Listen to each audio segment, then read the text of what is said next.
We begin at the White House, where President Trump will be signing a new executive order today that will allow schools to serve whole and 2% milk. We'll bring you there live if he starts taking questions from reporters. It comes as the president continues to ratchet up the pressure to take control over Greenland.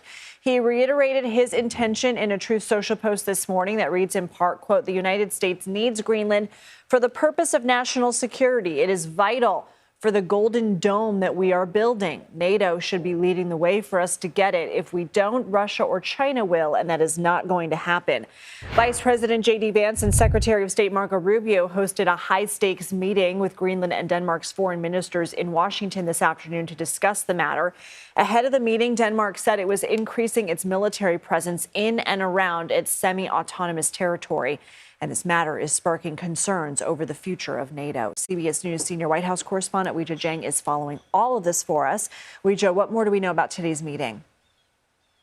Well, Lindsay, just a few moments ago, those two foreign ministers started a press conference to reveal a little bit of detail in terms of what happened at that meeting today. Of course, they attended along with Secretary of State Marco Rubio and Vice President J.D. Vance, among others. And so far, the news that I heard was that they have all agreed to form a working group, and that working group could meet in the coming weeks, and that they have so far at this point agreed to disagree on the approach to Greenland. Of course, President Trump has made very clear his intentions and his insistence that the U.S. take over Greenland. But both Denmark and Greenland have pushed back, saying, one, it's not for sale, and two, that any kind of attack or attempt with a military intervention to control Greenland would be the end of NATO, because Denmark is a member of NATO, and by extension,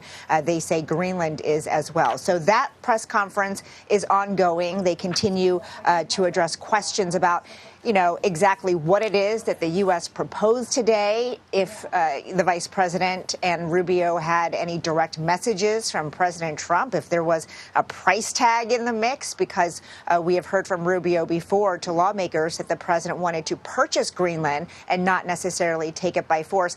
But, Lindsay, we should note that this morning the president posted on social media, and he was very clear about his intentions and said, really, there was no other option but for the U.S. to take control of Greenland. And we should also note that in any moment now, he himself is scheduled to sign some executive orders, and there will be press inside of the room with him. I can't imagine that our colleagues won't be asking him for the very latest developments. Okay, Weijia Jiang, thank you.